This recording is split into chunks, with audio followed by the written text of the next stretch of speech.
दोस्तों नमस्कार। दोस्तों छंदों पर आधारित वीडियोज की ये जो श्रृंखला चल रही है उसमें आज मैं तीसरा भाग लेके आया हूँ, क्योंकि छंद हिंदी व्याकरण का बहुत ही महत्वपूर्ण टॉपिक है। दोस्तों पहले वीडियो में पहले भाग में आपने देखा कि प्रमुख मात्रिक छंद कौन कौन से हैं। दूसरे भाग में वार्णिक छंदों में कवित्त, सवैया, घनाक्षरी, मनहरण, इन पर चर्चा हुई। और दोस्तों ये जो तीसरा भाग है इसमें हम बचे हुए जो महत्वपूर्ण वार्णिक छंद हैं, जैसे इंद्रवज्रा, उपेंद्र वज्रा, वंशस्थ छंद, सखी छंद, इन सब पर चर्चा करेंगे। और इन पर चर्चा करने से पहले एक बार बहुत ही त्वरित गति से, द्रुत गति से, शीघ्रतापूर्वक हम जान लेते हैं छंद है क्या, और छंदों का परिचय ले लेते हैं। छंद शब्द से परिचित हो लेते हैं। पहले वीडियो में भले परिचय हुआ है, लेकिन फिर भी हम देख लेते हैं छंद है क्या। दोस्तों छंदों पर अगर बात करें तो छंद शब्द जो है वो चद धातु से विनिर्मित बताया जाता है। कहीं कहीं छद धातु से भी, छदि धातु से भी इसके बने होने का उल्लेख मिलता है। दोस्तों इसका शाब्दिक अर्थ अगर देखें तो इसका अर्थ होता है आच्छादित करना, छंदास या आच्छादनात् कहा जाता है। और आह्लादित करना, प्रसन्न करना, इस अर्थ में भी छंद शब्द प्रयुक्त होता है। सबसे पहले छंद शब्द की चर्चा हुई कहाँ, ये भी प्रश्न बनता है। दोस्तों ऋग्वेद का जो 10वां मंडल है और उसका जो पुरुष सूक्त है उसमें सबसे पहले छंद शब्द की चर्चा होती है। और छंद है क्या वस्तुतः? छंद दोस्तों देखा जाए तो कविता का अनुशासन है।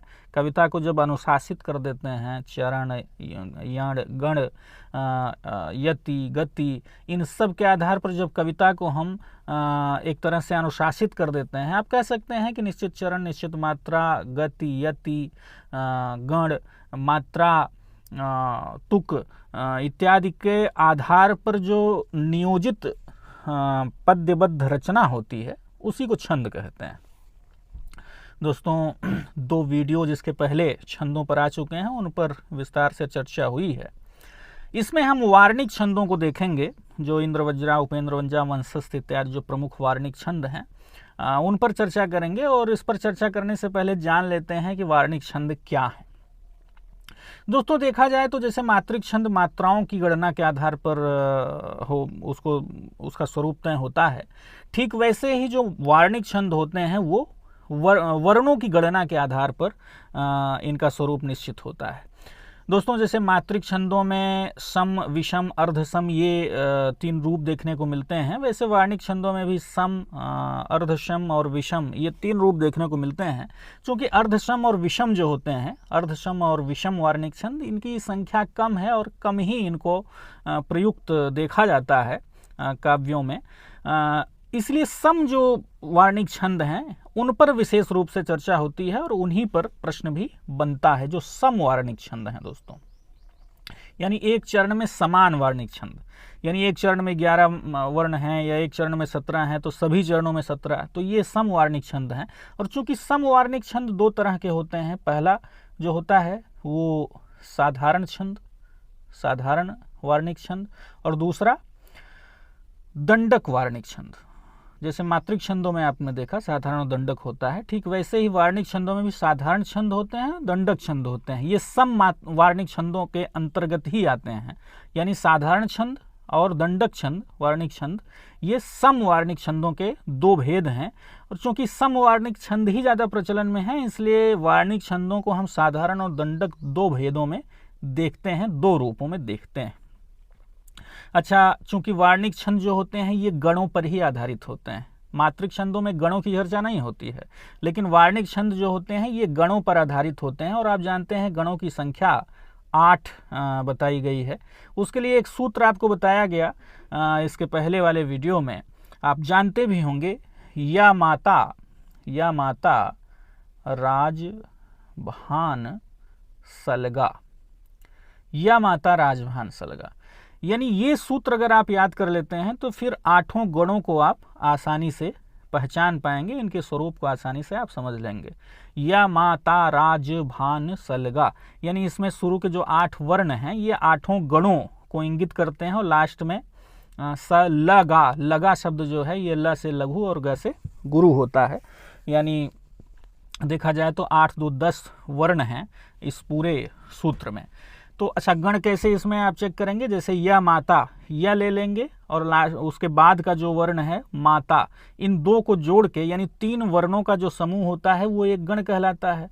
तो या गण बन गया। जैसे या माता, तो या क्या है, लघु है, माँ दीर्घ है, ता दीर्घ है, तो लघु दीर्घ दीर्घ का एक जो क्रम है, तो ये क्या कहलाएगा, यगण कहलाएगा, है ना।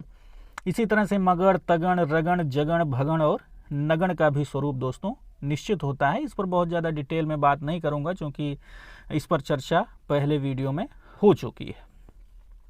दोस्तों आगे बढ़ते हैं और देखते हैं इंद्रवज्रा छंद, जो कि वार्णिक छंदों में महत्वपूर्ण छंद है। इंद्रवज्रा छंद ये प्रमुख रूप से तो संस्कृत का छंद है और संस्कृत से ही हिंदी कवियों ने इसको लिया है।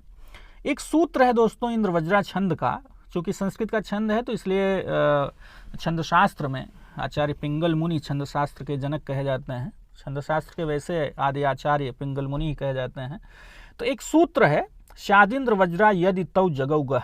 इस सूत्र को अगर आप याद कर लेते हैं तो फिर इंद्रवज्रा छंद का लक्षण याद करना आपके लिए कठिन नहीं रह जाएगा। नहीं तो अगर लक्षण इस सूत्र को न याद करें तो फिर लक्षण रटना पड़ेगा आपको। इसके प्रत्येक चरण में 2 तगण 1 जगण के साथ अंत में 2 गुरु होता है। अब आपको इतना रटना होगा कि इंद्रवज्रा छंद वह छंद होता है जिसके प्रत्येक चरण में 11 वर्ण होते हैं और प्रत्येक चरण में 11 वर्ण होते हैं और 2 तगण होता है, 1 जगण होता है, अंत में 2 गुरु, यानी 3 गण हो गए, 2 तगण 1 जगण, 3 गुणे 3 यानी 9 वर्ण ये हो गए और 2 गुरु हो गया। तो यही 11 वर्ण हो गए। और नहीं तो आप याद कर लीजिए शादिंद्र वज्रा यदि तौ जगौ गह। इस आधार पर आप इसको इस तरह से देख सकते हैं, 2 तगण यानी तौ माने 2 तगण, है ना, जगौ जैसे जगण, 2 तगण हो गया, 1 जगण हो गया, और गौ गह यानी 2 गुरु हो गया। तो 2 तगण 1 जगण और लास्ट में 2 गुरु जिस छंद में होता है, जिस वार्णिक छंद में, वो छंद इंद्रवज्रा छंद दोस्तों कहलाता है। इस प्रकार इसमें कुल कितने वर्ण होते हैं, 11 वर्ण होते हैं। अयोध्या सिंह उपाध्याय जी और मैथिली शरण गुप्त जी, इन सब ने इंद्रवज्रा छंद पर अपनी लेखनी चलाई है। एक उदाहरण देखते हैं इंद्रवज्रा छंद का। यह जो मैं नया ग्रंथ विलोकता हूँ, है लिख उठा है, ये विलोकता हूँ, भाता मुझे सो नवमित्र सा है, देखें उसे मैं नितनेम से ही, मानो मिला दोस्त मुझे पुराना। अब इसमें चेक कर लेते हैं, देख लेते हैं कि किस तरह से जगण 2 तगण 1 जगण और लास्ट में 2 गुरु मिलता है एक चरण में। अब देख लीजिए, इसको 2 चरणों को एक ही पंक्ति में लिख दिया गया है क्योंकि 11 वर्ण ही होते हैं। और ये भी, यानी ये पहला चरण हो गया, ये दूसरा चरण हो गया, ये तीसरा चरण हो गया, ये चौथा चरण हो गया दोस्तों। आइए देखते हैं, मैं जो नया ग्रंथ विलोकता हूँ। अब क्रम इसका क्या होना चाहिए, दीर्घ दीर्घ लघु, दीर्घ दीर्घ लघु, लघु दीर्घ, अब देखिए दीर्घ दीर्घ लघु, दीर्घ दीर्घ लघु, लघु दीर्घ लघु और दीर्घ दीर्घ, यही क्रम होना चाहिए। अब देख लेते हैं, दीर्घ दीर्घ लघु यानी मैं जो न, दीर्घ दीर्घ लघु, फिर दीर्घ दीर्घ लघु, फिर लघु लो दीर्घ क लघु, और फिर लास्ट में 2 गुरु, ता और हूँ, ये लास्ट में 2 गुरु। तो इस प्रकार आप देख लिए कि तगण 2 तगण 1 जगण और लास्ट में 2 गुरु। और दूसरे चरण में भी इसी तरह से देख सकते हैं, दीर्घ दीर्घ लघु, दीर्घ दीर्घ लघु, फिर क्या, दीर्घ दीर्घ लघु, दीर्घ दीर्घ लघु, फिर क्या, लघु दीर्घ लघु, दीर्घ लघु। अब देखिए मित्र जो है, मी छोटा ई है, अब इसको आप लघु नहीं मानेंगे क्योंकि इसके आगे क्या है, संयुक्त व्यंजन है। तो संयुक्त व्यंजन के पहले का जो लघु होता है वो दीर्घ हो जाता है, लास्ट में 2 गुरु। तो इसी तरह से पूरे आप छंद में दोस्तों देख सकते हैं। आगे बढ़ते हैं, देखते हैं उपेंद्र वज्रा छंद। उपेंद्र वज्रा छंद का संस्कृत में सूत्र मिलता है, उपेंद्र वज्रा प्रथमे लघौसा, यानी जो इंद्रवज्रा छंद है उसका प्रथम वर्ण जब लघु हो जाता है तो वह उपेंद्र वज्रा छंद कहलाता है। इसके पहले आपने देखा इंद्रवज्रा छंद, उसका प्रथम वर्ण लघु हम कर दें तो वह क्या हो जाता है, उपेंद्र वज्र छंद हो जाता है। तो प्रथम वर्ण क्या था? तगण था। तगण में दीर्घ दीर्घ लघु होता है, तगण, है ना। इसको लघु कर दें तो ये जगण हो जाएगा। आप कह सकते हैं कि इंद्रवज्रा छंद का प्रथम वर्ण जब लघु हो जाता है तो उसे उपेंद्र वज्रा छंद कहते हैं। अर्थात इसके प्रत्येक चरण में क्रमशः जगण, तगण, जगण और अंत में 2 गुरु वर्ण होते हैं। इस प्रकार इसके प्रत्येक चरण में कुल 11 वर्ण होते हैं, यानी एक जगण, तगण, फिर जगण, फिर लास्ट में 2 गुरु। अब आपको मिल जाए तो वो क्या हो गया? उपेंद्र वज्रा। यानी इंद्र वज्रा छंद का पहला वर्ण अगर लघु हो जाए तो वो उपेंद्र वज्रा छंद कहलाता है। एक उदाहरण देख लेते हैं। यथार्थ था जो सपना हुआ है, अलीक था जो अपना हुआ है, रही यहाँ केवल है कहानी, सुना वही एक नई कहानी।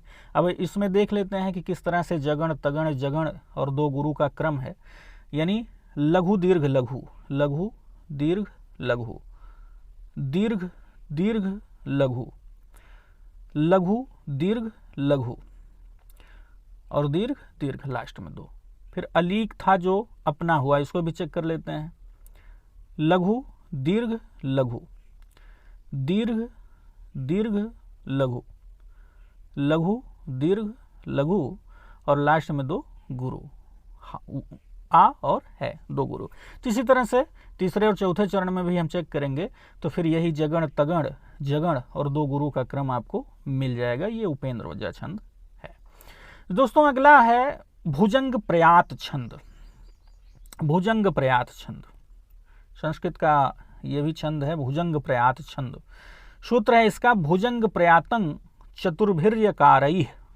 क्या है सूत्र? है भुजंग प्रयातम चतुर्भिर्यकारैः, यानी चतुर्भिर्यकारैः यानी 4 यकार, भिर्यकारैः यानी यकार, यानी 4 यगण, है ना। 4 यगण जिस छंद में हो वह छंद क्या कहलाता है? भुजंग प्रयात छंद कहलाता है। इसमें कितने वर्ण हो गए? 12। 4 यगण हो गए तो 4 गुणे 3, क्योंकि 3 वर्ण होते हैं एक गण में, तो 4 यगण हो गए तो 4 गुणे 3 बराबर 12। अब देख लेते हैं इसका एक उदाहरण देख लेते हैं। जिसे जन्म की भूमि भाती नहीं है, जिसे देश की याद आती नहीं है, कृतघ्नि भला कौन ऐसा मिलेगा, उसे देख जी क्या किसी का खेलेगा। तो अब आइए देखते हैं इसमें किस तरह से 4 यगण हैं। यगण का मतलब लघु दीर्घ दीर्घ, लघु दीर्घ दीर्घ का क्रम क्या कहलाता है? यगण कहलाता है। य माता, सूत्र से याद करें अगर आप, य माता, तो यह क्या है? लघु है, माता दीर्घ दीर्घ है। तो अब आइए देख लेते हैं लघु दीर्घ दीर्घ, लघु दीर्घ दीर्घ। अब ज क्या है? वैसे लघु है लेकिन इसके बाद क्या है? आधा न है, यानी स्वर रहित न है, तो फिर ज क्या हो जाएगा? लघु हो जाएगा, है ना। नहीं, ऐसा नहीं है, है ना, ऐसा कुछ नहीं है, ये लघु ही रहेगा। नहीं दीर्घ रहेगा, हाँ दीर्घ रहेगा, हाँ अब थोड़ा ध्यान हम नहीं दिए, ये दीर्घ ही रहेगा। जिसे जन्म की भूमि भाती नहीं है, लघु दीर्घ दीर्घ, ये लघु, ये दीर्घ, ये ज दीर्घ रहेगा, क्योंकि इसके आगे वही अब आप मान सकते हैं कि संयुक्त व्यंजन है, आधा न और म संयुक्त व्यंजन है। तो वैसे भी देखा जाए तो नियम होता है ना कि जन्म, है ना। अब जैसे ये है जन्म, नियम है कि जैसे अब आप जब उच्चारण करेंगे जन्म, तो ये जो न है इसका भार किस पर पड़ रहा है? जा पर पड़ रहा है। उच्चारण में देखिए नियम है ये लघु और गुरु का, ये न आधा न है, तो जब आप बोलेंगे जन्म, है ना, जन्म, तो आधा न का भार किस पर पड़ेगा? जा पे पड़ेगा। तो जा क्या हो गया? ये दीर्घ हो गया, है ना। बाकी म क्या है? ये लघु है ना। तो ये नियम होता है। जैसे सच्चा है, सच्चा है ना। अब चर्चा आ गई इसमें, थोड़ा मैं भ्रमित हो गया था इसलिए ऐसा बोल दिया मैं। तो सच्चा है, सच्चा क्या है? अब बोलेंगे जब सच्चा, सच्चा, तो सा आधा चा है, तो इस आधे चा का भार किस पर पड़ रहा है? सा पर पड़ रहा है। जब उच्चारण करेंगे सच्चा, तो सा पर इसका भार पड़ रहा है, तो इसलिए सा क्या हो गया? ये दीर्घ हो गया, है ना। इसी तरह से सत्य है, सत्य, अब सत्य ता का भार सा पर पड़ रहा है, तो इसका क्या हो गया? ये दीर्घ हो गया, ता क्या है? लघु है। तो ये क्रम होता है। तो लघु दीर्घ दीर्घ, लघु दीर्घ दीर्घ, फिर लघु दीर्घ दीर्घ, फिर लघु दीर्घ दीर्घ, लघु दीर्घ दीर्घ, फिर लघु दीर्घ दीर्घ। यानी चारों यकार हों, चार यगण हों जिस चरण में, तो वह क्या कहलाता है? यगण वो भुजंग प्रयात कहलाता है। दोस्तों आगे बढ़ते हैं और देखते हैं वंशस्थ छंद।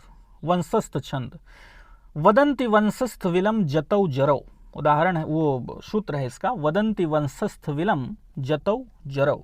जतौ जरौ का मतलब जैसे जगण, तौ से तगण, फिर जैसे जगण, फिर रैसे रगण। यानी आप कह सकते हैं कि जिस छंद के प्रत्येक चरण में जगण, तगण, जगण, रगण के साथ कुल 12 वर्ण हो, वह वंशस्थ छंद कहलाता है। पदांत में यति होता है। अब इस सूत्र से कैसे देखेंगे? जगण, जतौ जरौ, यही याद रखिए खाली, जतौ जरौ, जगण, तगण, जगण, रगण, कुल 12 वर्ण हो गए, है ना। उदाहरण देख लेते हैं एक। गिरीन्द्र में व्याप्त विलोकनीय थी, वनस्थली मध्य प्रशंसनीय थी, अपूर्व शोभा अवलोकनीय थी, असेत जम्बालिनी कूल जम्बुकीय। तो इसमें कैसे आप देखेंगे, जगण, तगण, जगण, रगण का क्रम। अब देख लीजिए, जगण का मतलब लघु दीर्घ दीर्घ, है ना, नहीं, लघु दीर्घ और लघु, तो गी लघु, री दीर्घ, फिर द्र क्या है? लघु है। फिर लघु लघु गुरु, लघु लघु गुरु, फिर लघु लघु लघु गुरु लघु, फिर लघु गुरु लघु, नियथी, फिर लघु दीर्घ गुरु और फिर थी दीर्घ, तो ये रगण हो गया। तो इसी तरह से क्रम आप देख सकते हैं पूरे छंद में, आप चारों चरणों में इस चीज़ को आप देख सकते हैं। अच्छा, गिनना, कुछ लोग गिनने से भागते हैं। देखिए, गिनने में भ्रम पैदा हो जाता है, उसके लिए बस एक ही चीज़ है, आप अभ्यास करिए। आप छंदों को लीजिए, दोहा है, चौपाई है, बाकी सारी चीज़ें हैं, इन सबको आप लीजिए और उनको बार बार गिनिए। गिनने से आपका कॉन्फिडेंस मजबूत होगा, आत्मविश्वास मजबूत होगा, और जहाँ कहीं समस्या आएगी वो गिनने से ही दूर होगी। समस्याओं से दूर भागने समस्या कभी नहीं दूर होती।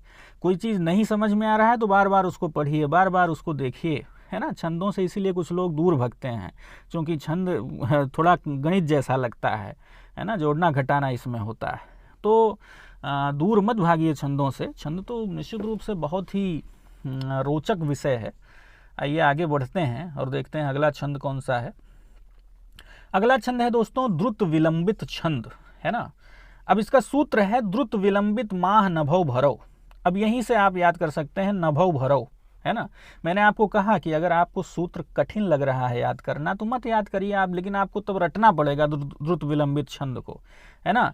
अब आपको रटना पड़ेगा जिस छंद के प्रत्येक चरण में क्रमशः नगण, 2 भगण और 1 रगण, है ना।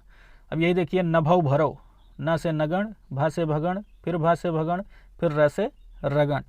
तो इस चीज़ को अगर आप याद कर लेंगे, द्रुत विलंबित माह नभौ भरौ, तो आपको फिर रटना नहीं होगा। सिर्फ यही सूत्र आप याद कर लीजिए, बाकी अब आपको रटना, कंफ्यूज होने की जरूरत नहीं पड़ेगी, कहाँ नगण भगण रगण, इन सब का कंफ्यूजन नहीं होगा, है ना। तो इसलिए मैं तो यही कोशिश करूंगा कि आप पूरा सूत्र याद करें, द्रुत विलंबित माह नभौ भरौ। याद कैसे होगा? बार बार रटिए, लिखिए, याद हो जाएगा, उसमें क्या है। याद करना कोई चीज़ बहुत कठिन थोड़ी होता है, रटने से ही कोई चीज़ याद होती है। बार बार लिखिए, बार बार पढ़िए, याद करने का बस एक फार्मूला है, एक नियम है दोस्तों। तो हम कह सकते हैं कि जिस छंद के प्रत्येक चरण में नगण, 2 भगण और 1 रगण होता है, कुल 12 वर्ण होते हैं, वो द्रुत विलंबित छंद कहलाता है। उदाहरण देख लेते हैं। अयोध्या सिंह उपाध्याय हरिऔध की पंक्तियां हैं। दिवस का अवसान समीप था, गगन था कुछ लोहित हो चला, तरुकी शिखा पर थी यमराज थी, कमलनी कुल वल्लभ की प्रभा। अब इसमें आप कैसे देखेंगे? नगण, भगण, भगण, रगण, ये 12 वर्ण। नगण का मतलब तीनों लघु, भगण का मतलब दीर्घ लघु लघु, भगण दीर्घ लघु लघु, और रगण का मतलब दीर्घ लघु दीर्घ। अब आइए देखते हैं, पूरा क्रम देख लेते हैं। दिवस का अवसान समीपता एक चरण है, तो दिवस दिवस लघु लघु लघु, फिर भगण दीर्घ लघु लघु दीर्घ लघु लघु, फिर भगण दीर्घ लघु लघु, फिर रगण, लघु दीर्घ, नहीं दीर्घ लघु और दीर्घ, दीर्घ लघु और दीर्घ, तो ये क्या हो गया, रगण हो गया। तो इसी तरह से दोस्तों आप पूरे चरणों को, जितने भी चरण हैं चारों चरणों को आप देख सकते हैं। यानी क्रम क्या होगा, नगण भगण, नगण भगण भगण रगण, ये 4 क्रम होंगे गणों के, और इसी आधार पर तय होता है कि कौन सा छंद द्रुत विलंबित छंद है। दोस्तों अगला छंद है मालिनी छंद। मालिनी सूत्र है नन मय ययुतेयम मालिनी भोगिलोके, है ना। अब सूत्र के माध्यम से आप इसका लक्षण जान सकते हैं। नन मय ययुतेयम, यानी जिस छंद के प्रत्येक चरण में न 2 नगण, है ना, मा ययुतेयम 1 मगण और 2 यगण, कुल 15 वर्ण, है ना, नगण नगण मगण यगण यगण, है ना। यानी 2 नगण 1 मगण और 2 यगण, कुल मिला के कितने गण हो गए, 5। तो 5 गुणे 3 बराबर 15 वर्ण हो गए सब। उदाहरण देख लीजिए, यानी जिस छंद में 15 वर्ण हो और क्रम क्या हो गणों का, 2 नगण, है ना, 2 नगण 1 मगण और 2 यगण, यही क्रम हो। आइए उदाहरण देख लेते हैं, बात स्पष्ट हो जाएगी। वन वन फिरती हैं खिन्न गायें अनेकों, सुख भर भर बगाहें आंखें गेह को देखता है। सुचिकर जिसकी है सारिका नित्य रोटी, वह सुचि रुचि स्वाति मंज मोती कहाँ है। तो नगण नगण मगण यगण यगण, इसका क्रम देख लेते हैं। नगण नगण नगण नगण यानी 3 लघु, ये 3 लघु हो गया, फिर लघु लघु लघु, है ना। अब उसके बाद मगण, मगण का मतलब तीनों गुरु, गुरु गुरु गुरु, है ना। अब ये खिन्न है, अब आप देखिए संयुक्त व्यंजन है आगे, इसलिए खी क्या बोला जाएगा, दीर्घ बोला जाएगा ये। तो ये यगण, यगण तक पहुंच गए। फिर 2 यगण, 2 यगण का मतलब लघु दीर्घ दीर्घ, लघु दीर्घ दीर्घ, लघु दीर्घ दीर्घ। तो यही क्रम है दोस्तों, नगण नगण मगण यगण यगण। तो 2 नगण 1 मगण 2 यगण, है ना, 2 नगण 1 मगण और 2 यगण जिसमें हो वो कौन सा छंद कहलाता है, मालिनी छंद कहलाता है। दोस्तों आगे बढ़ते हैं, देखते हैं वसंत तिलका छंद। गेयम वसंत तिलका तभजा जगोगा, है ना, तभजा जगोगा, यानी जिस छंद के प्रत्येक चरण में तगण भगण 2 जगण और 2 गुरु, तभजा, तगण भगण जगण जगण 2 गुरु, गौगह 2 गुरु। तो सूत्र से यह स्पष्ट हो जाएगा, तगण भगण जगण जगण और 2 गुरु, जिस छंद के प्रत्येक चरण में कुल 14 वर्ण हो, है ना। यानी 4 यण हो गए 12 और फिर 2 गुरु हो गए, है ना। एक उदाहरण देख लेते हैं। भू में रमी शरद की कमनीयता थी, रामी लिख उठा है, ये रमी है, रमी रमना होता है। भू में रमी शरद की कमनीयता थी, नीला अनंत नभ निर्मल हो गया था। थी छा गई कुकुह में अमिता सिताभा, उत्पुल्ल सी प्रकृति थी प्रतिभास होती। अयोध्या सिंह उपाध्याय की कविता है। भू में रमी शरद की कमनीयता थी। अब पूरी तरह से आप देख सकते हैं क्या क्रम क्या होगा, यही नीचे लिखा है क्रम, तगण भगण जगण जगण 2 गुरु, है ना। अब क्रम देख सकते हैं, दीर्घ दीर्घ लघु, दीर्घ दीर्घ लघु, रामी नहीं रमी है तो ये लघु है। फिर भगण यानी दीर्घ लघु लघु, दीर्घ लघु लघु। फिर जगण, लघु दीर्घ लघु, लघु दीर्घ लघु का क्या है लघु। जगण फिर लघु दीर्घ लघु, लघु दीर्घ लघु। और लास्ट में क्या है, 2 गुरु, ता और थी, ये 2 गुरु हैं। तो इस तरह से पूरे चरण को आप देख सकते हैं। दोस्तों अगला छंद है मंदाक्रांता छंद। मंदाक्रांता छंद, इसका सूत्र है मंदाक्रांता अम्बु अधिरशन गैरमो भनौ तो गयोगमम। अब इस चीज को अगर आपको कठिन लग रहा है तो आप पूरा छंद हिंदी में याद करिए। इसका लक्षण कि इसके प्रत्येक चरण में मगण, भगण, नगण, 2 तगण और गुरु लास्ट में होता है। इस प्रकार कुल 17 वर्ण होते हैं, है ना। यानी मगण, भगण, नगण, 2 तगण और लास्ट में क्या है, एक गुरु होता है। उदाहरण देख लेते हैं। 2 वंशों में प्रकट करके पावनी लोक लीला, 100 पुत्रों से अधिक जिनकी पुत्रियां पूतशीला, त्यागी भी हैं शरण जिनके जो अनाशक्त गही, राजा योगी जय जनक वे पुण्य देही विदेही। तो इसी तरह से आप इसको चेक कर सकते हैं। पूरा एक एक चरण सबका चेक करवाएंगे तो बड़ा लंबा वीडियो हो जाएगा, इसलिए आगे बढ़ते हैं दोस्तों। देखते हैं शिखरणी छंद, है ना। शिखरणी छंद, रसय रुद्रेश छिन्ना यमन शबलागा शिखरणी, यानी जिसके प्रत्येक चरण में 6 और 11 वर्णों पर विराम होता है। 17 वर्ण होते हैं और गणों का क्रम क्या है, यगण, मगण, नगण, शगण, भगण और अंत में लघु गुरु। यानी जिसके प्रत्येक चरण में एक यगण, एक मगण, एक नगण, एक शगण, एक भगण और अंत में लघु गुरु होता है, वह क्या होता है, शिखरणी छंद कहलाता है। उदाहरण है, अनूठी सभा से सरस सुषमा से सुरस से, बना जो देती थी बहुगुणमयी भू विपिन की, निराले फूलों की विविध दल वाली अनुपमा, जड़ी बूटी नाना बहुफलवती थी बिलस्ती। अब यही क्रम दोस्तों देख सकते हैं, अनूठी आभा से सरस सुषमा से सुरस से। अब यही है लघु दीर्घ दीर्घ, लघु लघु है, नू ठी दीर्घ दीर्घ है ना। तो क्या हो गया, ये यगण हो गया। तो इसी तरह से आप पूरा चेक कर सकते हैं, पूरा छंद चेक कर सकते हैं आप। अगला है दोस्तों शार्दूल विक्रीडित छंद, है ना। इसका सूत्र है संस्कृत का सूर्यास्वैर्यदिम सजौ सत तगाह शार्दूल विक्रीडितम, है ना। लक्षण क्या है इसका कि प्रत्येक चरण में मगण, शगण, जगण, सजन लिख दिया गया है, शगण और 2 तगण और लास्ट में एक गुरु हो, है ना। तो जिस छंद के प्रत्येक चरण में आप कह सकते हैं इस तरह से कि जिस छंद के प्रत्येक चरण में क्या हो, एक मगण, एक शगण, एक जगण, फिर शगण, फिर 2 तगण, है ना, और लास्ट में एक गुरु हो। कुल मिला के कितने वर्ण हो गए, 19 वर्ण हो गए दोस्तों, है ना। तो वो छंद क्या कहलाता है, देखा जाए तो शार्दूल विक्रीडित छंद कहलाता है। बड़ा छंद है क्योंकि एक चरण में 19 मात्राएं दोस्तों होती हैं।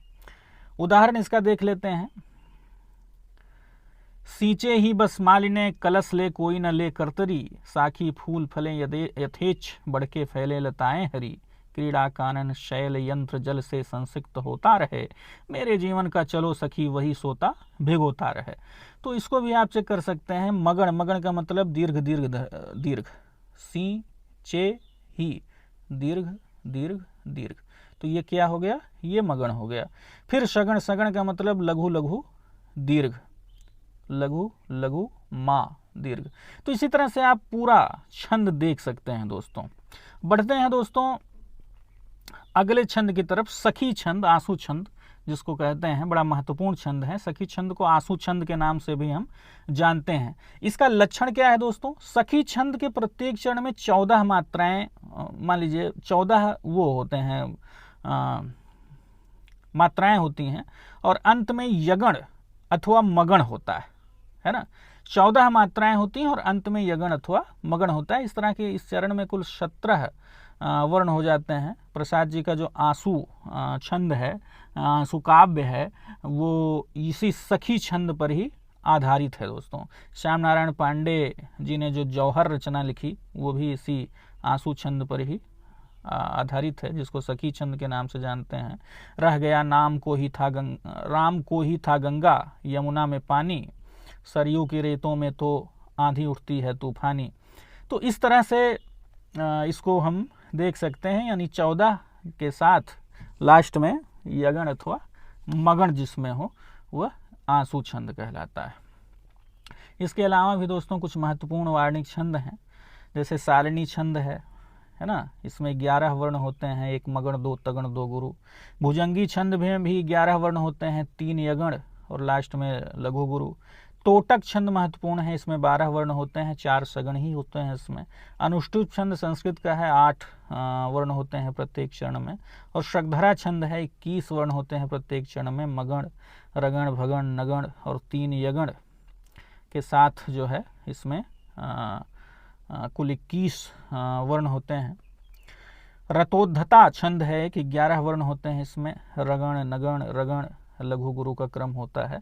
तो इस प्रकार दोस्तों जो महत्वपूर्ण हिंदी के वार्णिक छंद हैं उनको 2 वीडियोज़ में 2 भागों में आप कह सकते हैं मैंने कवर करने का प्रयास किया। और आप नोट्स भी दोस्तों बना सकते हैं, क्योंकि सब बिखरी हुई सामग्री आपको हर जगह मिलेगी। इस तरह से एकत्रित चीज़ें 3 वीडियो में पूरा छंद मैंने कवर कर दिया। अगर तीनों वीडियो आप देख लेते हैं 1.5 घंटा लगभग, तो फिर 1.5 से 2 घंटे आप देख सकते हैं। तो किसी भी प्रकार से कोई समस्या छंदों को लेके आपको नहीं होगी। यानी मात्रिक छंद, वार्णिक छंद और प्रमुख मात्रिक छंद कौन कौन से हैं, प्रमुख वार्णिक छंद कौन कौन से हैं, जो अक्सर परीक्षाओं में पूछे जाते हैं। मेरा विश्वास करिए कि अगर 2 घंटा आप समय निकाल के गंभीर होके इन तीनों भागों को आप देख लेते हैं तो किसी प्रकार से कोई समस्या छंद को लेके पूरे जीवन में आपको नहीं होने वाली है। तो दोस्तों बने रहिए Abhishek Upadhyay, Hindi with Abhishek Upadhyay YouTube channel पर, और फिर मिलेंगे अगले वीडियो में। तब तक के लिए बहुत बहुत धन्यवाद आप सबको।